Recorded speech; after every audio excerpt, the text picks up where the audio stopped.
Assalamualaikum warahmatullahi wabarakatuh. Kembali lagi kawan di Legenda Catur Dunia. Selamat hari Kamis kawan. Selamat menjalankan aktivitas kembali. Semoga di hari Kamis ini dan hari berikutnya, hari Jumat sampai akhir pekan nanti, kegiatan kalian tetap aman-aman saja, lancar-lancar saja, diberikan kemudahan oleh Allah Subhanahu wa Ta'ala, dan target kalian tercapai. Amin ya robbal alamin. Dan yang terpenting, kalian juga harus jaga kondisi ya, karena kalian tahu perubahan musim kawan, kemarau ke penghujan.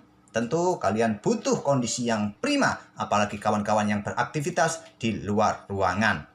Semoga saja tetap diberikan kesehatan oleh Allah Subhanahu wa Ta'ala bersama keluarga tentunya. Dan untuk game pertama yang akan kita ulas, tentu saya akan tetap ambil dari European Chess Club Cup 2024 yang sudah masuk babak keempat kawan. Yang menyisakan 3 babak lagi dari permainan Swiss 7 babak. Sekarang sudah nampak kawan perubahan di posisi klasemen, menyisakan 4 tim saja sampai babak keempat ini yang masih memetik hasil sempurna. Ada Alkaloid kawan, ada Turki Airlines, Tuxera Aqua Profit, dan Novibor Chess Club. Kemana Super Chess yang diperkuat oleh Domara Djurgården? Turun ke posisi 8 kawan. Dia mengalami kekalahan atas tim Turki Airlines. Dimitri Andrikin berhasil mengalahkan Domara Djurgården di papan 1. Event ini merupakan event pemanasan bagi Domara Djurgården kawan. Di babak pertama dia mengalahkan 2400, kemudian mengalahkan pemain 2490 kawan. Di babak kedua ya hanya mendapatkan tambahan sekitar 2,5 poin. Kemudian remis minus 2 poin di babak ketiga kawan, menghadapi pemain 2600, kemudian di babak keempat kalah oleh pemain 2700.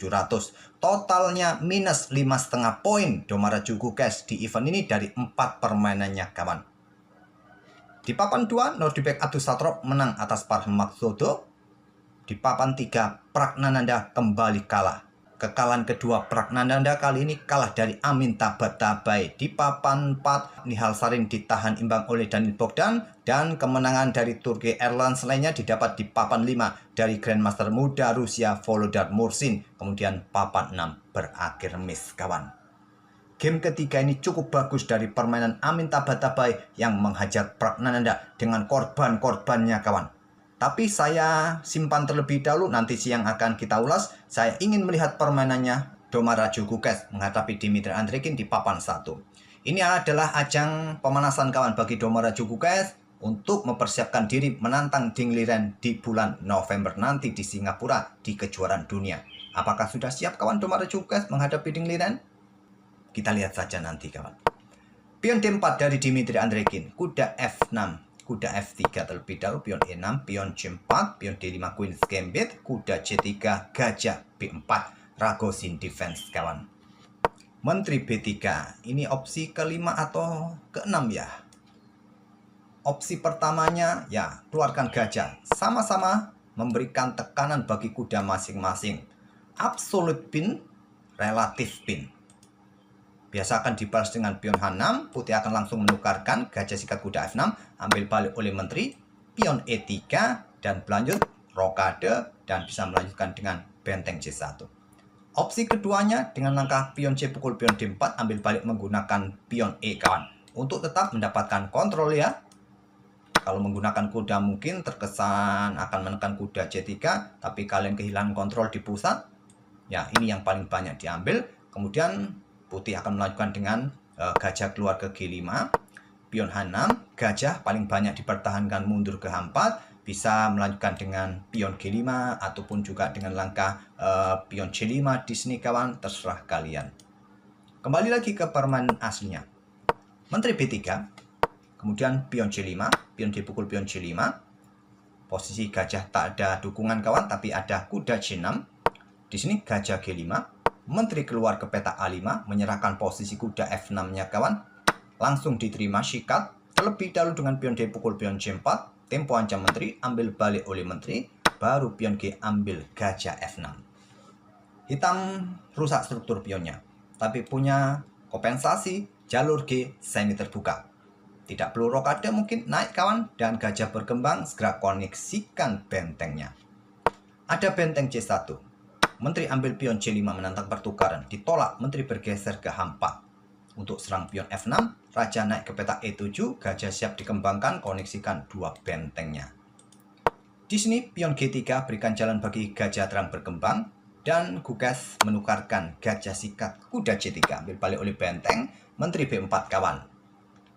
Untuk menekan pion, pin benteng, menantang pertukaran menteri, diterima. Menteri pukul menteri, ambil balik oleh kuda. Kemudian di sini pion A3. Kenapa tidak menusuk langsung ke baris ke-7? Ya, bisa diblokade oleh gajah kawan. Mungkin benteng ambil pion, ancam kuda, ada benteng HB8. Baku hantam terjadi, ambil balik kawan, pion dalam posisi terancam, pion A3, kuda A2, membuka lajur B kawan, mungkin pion B4.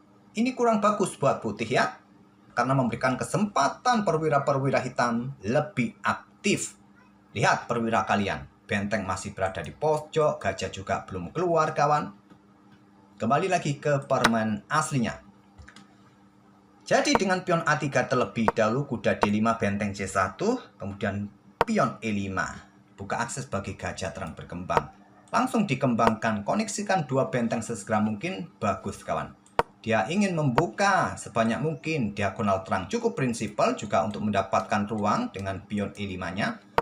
Gajah G2, gajah D6, kuda H4, langsung buka akses snipernya kawan. Sikat kuda kah, benteng siap meluncur nanti, atau juga persiapan kuda melakukan skak nanti di peta F5. Ditantang dengan benteng AC8, rokade koneksikan dua benteng. Benteng HD8, gajah E4 sentralisasi untuk memberikan dukungan bagi kuda mungkin, atau incar pion. Pion H6, kuda F5 skak langsung, dan pion jatuh. Raja F8 melepaskan pion. Kalau kalian sikat kuda, kalian kehilangan kontrol petak C8 kawan. Kalau terjadi pertukaran benteng, maka putih yang akan kuasai lajur C. Mungkin kalau engine yang main cukup naik ke petak C6, tapi rusak struktur pion kalian. Ada benteng C1, raja D6. Putih akan diuntungkan dengan permainan endgame seperti ini. Coba lihat, banyak pion yang rusak kawan, bertumpuk di lajur F, banyak pion terpisah. Putih akan diuntungkan dalam permainan endgame semacam ini yang sudah mulai terbuka juga kawan. Jadi lepaskan pion H6-nya. Raja mundur ke F8. Terlebih dahulu benteng pukul benteng C8. Ambil balik oleh benteng. Memang terlihat hitam kuasai lajur C, tapi tidak bisa menusuk ke baris kedua kawan. Ada gajah yang mengawasinya. Di sini kuda ambil pion H6. Kemudian kuda B6. Siap manuver. Sepertinya melepaskan pion B7, tapi dia akan kehilangan kontrol baris keduanya. Pion F4. Mendorong pion F4 cukup riskan, dia kehilangan kontrol pada petak E3, langsung dimanfaatkan oleh Domaraju Gugas. Kuda siap ancam benteng, ancam pion juga kawan. Di sini pion F5, langkah bagus, gajah mundur ke D7 dan kuda mundur ke G4. Kontrol petak E3-nya, tidak berani menusuk kuda bersama pion karena dia akan kena garbuan kuda E3. Jadi kuda G4 tidak perlu khawatir dengan pion B2-nya karena ada benteng nanti juga bisa saja merebut pion di petak B7. Jadi raja ke E7 terlebih dahulu, juga jaga pionnya kawan, berikan jalan bagi benteng kalau ingin digeser nanti. Gajah ambil pion B7 karena ada kuda tidak bisa menusuk lagi ke baris kedua. Tempo ancam benteng, benteng G4, pion H3.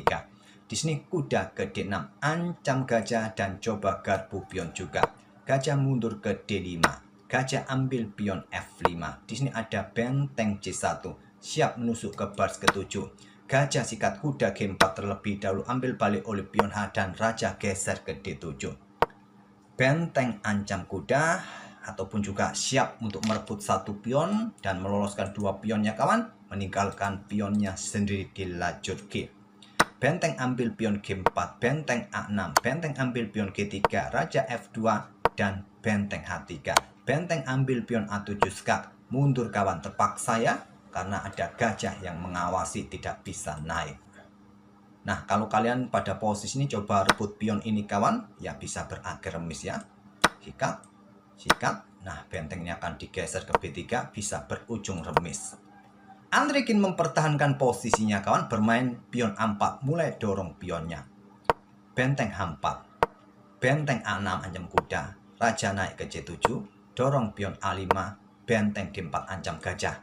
mulai terlihat langkah slip dari Domaraju Kukes kawan. Kukes mungkin bisa saja untuk menekan pion ini kawan, tapi juga mudah diantisipasi oleh putih dengan langkah benteng C6 skak. Raja geser kawan untuk tetap melindungi kudanya, dekat dengan kudanya, benteng mundur jaga pion. Memang hitam kawan akan sulit mengejar pion A5, tidak bisa lagi bermain dengan benteng-benteng ke area terang karena ada tusukan nanti. Benteng D4, benteng C6 skak. Raja D7, tetap proteksi kudanya. Benteng mundur ke C5, jaga gajah. Kuda E4 skak. Langkah slip kembali dari Domaraju Kukes. Ini memberikan kesempatan Andrekin memulai permainan endgame benteng versus benteng dengan keunggulan posisi pionnya yang sangat bebas di lajur B dan di lajur A kawan. Tadi ada opsi juga Raja ini bergerak ke petak E7 membuat langkah menunggu saja kawan. Tapi kuda E4 skak, gajah sikat kuda, ambil balik oleh benteng. Kemudian benteng B5 mengisi lajur B agar tidak diisi oleh benteng hitam kawan. Benteng A4. Raja F3 blunder dari Dimitri Andrikin, dia kehilangan posisi sekarang kawan, dalam posisi yang bisa berakhir miss. Apa langkah terbaiknya? Melewatkan pion B3 untuk usir benteng ini. Ya benteng mungkin mundur ke peta A3. Nah sekarang kalian koneksikan dua pion kawan. Sedikit demi sedikit benteng naik seperti biasa, kalian tahu caranya kawan. Dua pion sangat bebas di lajur A dan di lajur B, sedangkan pion-pion hitam masih mampu dihentikan oleh raja ataupun satu pion di lajur E kawan. Putih bisa menang. Tapi dengan adanya raja F3 di sini hitam bisa melanjutkan raja C6. Tapi Kukes blunder kawan, padahal dia punya kontrol waktu yang banyak 28 menit dan apalagi dia berpikir cukup panjang 10 menit melangkah raja E6. Blunder. Putih sekarang dalam posisi menang. Raja ke C6 satu-satunya opsi kesempatan bagi hitam untuk bermain remis. Ya memang dilihat engine masih menilai putih mempunyai sedikit keuntungan kawan. Tapi permainan endgame seperti nanti kalau kita lanjutkan ya. Mungkin dengan langkah benteng B6 skak. Di sini raja ke C7 tetap pepet terus benteng putih. Nah kalian mau apa? Dorong pion B4 kah? Dengan posisi benteng dan raja hitam yang dekati benteng putih, tidak mungkin putih dorong pion A6-nya. Tidak mungkin juga dorong pion B5-nya kawan. Posisi pion ini akan terkunci. Mungkin putih akan bermain dengan rajanya nanti ke depan di lajur F dan di lajur E ini kawan. Tapi posisi putih bisa dikunci oleh hitam. Bisa berakhir remis. Tapi blunder dengan berpikir 10 menit raja E6 ingin mengawal pion-pionnya sendiri kawan. Benteng B6 skak. Raja D5. Sekarang pion B4. Dua pion sudah terkoneksi kawan. Pion F5. Pion A6. Benteng A3 skak. Mundur saja. Pion F4. Sekarang giliran pion B5. Pion F3. Tidak peduli. Benteng sedikit demi sedikit naik. Berikan jalan bagi pion dukung pion A7-nya. Pion pukul pion E2, pion A7. Nah, di sini pion F5, pion B6 dan Domaraju Kukes menyerah. Benteng siap naik pion promosi ataupun benteng bergeser berikan jalan bagi pionnya ini kawan untuk bisa promosi salah satunya. Sudah tidak mungkin lagi. Ambil contoh ya di sini dengan benteng A1 berikan dukungan ya caplok saja. Kalaupun ada skak-skak di sini kawan nanti bergerak sampai tidak ada tempo lagi. Dan geser nanti benteng ke C7, berikan jalan bagi pion di lajur B, tinggal pilih nanti pion di lajur B atau pion di lajur A bisa promosi. Silakan kalian lanjutkan sendiri. Oke kawan, itulah permainan Domaraju Kukes yang kalah oleh Dimitri Andrekin. Secara keseluruhan 4 game yang sudah dimainkan oleh Domaraju Kukes, dia kehilangan 5,5 poin elo rating. Masih menempati posisi 5 dunia kawan. Oke, semoga permainan dari kedua pemain ini bisa menghibur kalian dan kita akan bertemu di video-video berikutnya. Terima kasih. Wassalamualaikum warahmatullahi wabarakatuh.